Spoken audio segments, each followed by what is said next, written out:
টাকা এটা সবচেয়ে বড় সম্মান না, কখনো কখনো সবচেয়ে ক্ষমতাবান এইটা সম্মান না। সম্মান কোন জিনিস?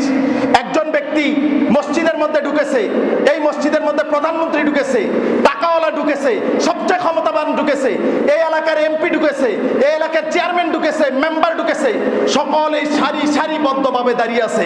আল্লাহ রাব্বুল আলামিন ইমামের পরিচয় দিয়ে দিবেন। আল্লাহ রাব্বুল আলামিন বললেন ইমাম ইমামের জায়গায় যাও। এইবার ইমাম ইমামের জায়গায় আল্লাহ তাআলার ক্ষমতা বলে এসেছে। ইমাম যখন বলেছে আল্লাহু আকবার, আল্লাহ তাআলা বললেন এইবার সকলে আল্লাহু আকবার বলবা। ইমাম যখন হাত বাঁধবে তাহলে তোমরা হাত বাঁধবা।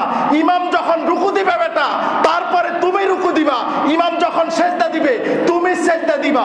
রব্বে কারীম, আমি তো এই সমাজের সবচেয়ে বড় ক্ষমতাবান।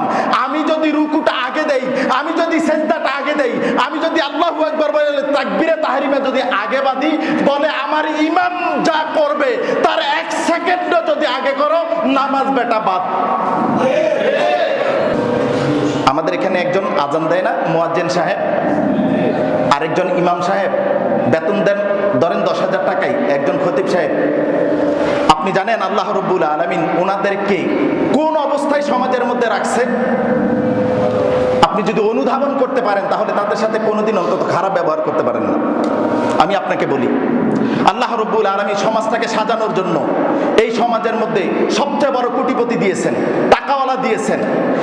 কারো অনেক বেশি টাকা আছে, কারো অনেক ক্ষমতা আছে, কেউ এলাকার চেয়ারম্যান হবে, কেউ এলাকার মেম্বার হবে, কেউ এলাকার মধ্যে এমপি হতে পারে, কেউ মন্ত্রী হতে পারে, কখনো কখনো দেখা গেছে এই এলাকা থেকেই রাষ্ট্র পরিচালনা করতে পারে, সে প্রধানমন্ত্রী হতে পারে।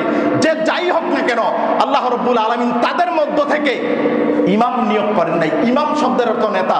এইটা আপনি আমি যেই নেতা মনে করতেছি এই নেতা না, আল্লাহ রাব্বুল আলামিন সমাজের তাকে নেতা বানিয়েছেন। অর্থাৎ এই সমাজ থেকে যদি কোনো ব্যক্তি যদি সংসদে যায় বক্তব্য দেয়, ওই বক্তব্যকারীরও নেতা ইমাম। কোন ব্যক্তি যদি প্রধানমন্ত্রী হয়, প্রধানমন্ত্রীর নেতা ইমাম। এটা আল্লাহ রাব্বুল আলামিন বাছাই করেছেন। বাছাই করার পরে তাকে ক্ষমতা দিয়েছেন। কি ক্ষমতা?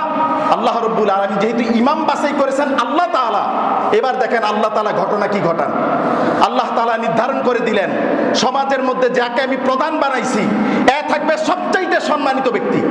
টাকা এটা সবচেয়ে বড় সম্মান না, কখনো কখনো সবচেয়ে ক্ষমতাবান এইটা সম্মান না। সম্মান কোন জিনিস? একজন ব্যক্তি মসজিদের মধ্যে ঢুকেছে, এই মসজিদের মধ্যে প্রধানমন্ত্রী ঢুকেছে, টাকাওয়ালা ঢুকেছে, সবচেয়ে ক্ষমতাবান ঢুকেছে, এই এলাকার এমপি ঢুকেছে, এই এলাকার চেয়ারম্যান ঢুকেছে, মেম্বার ঢুকেছে, সকলেই সারি সারিবদ্ধভাবে দাঁড়িয়ে আছে। আল্লাহ রাব্বুল আলামিন এখন একটা গেম খেলবেন।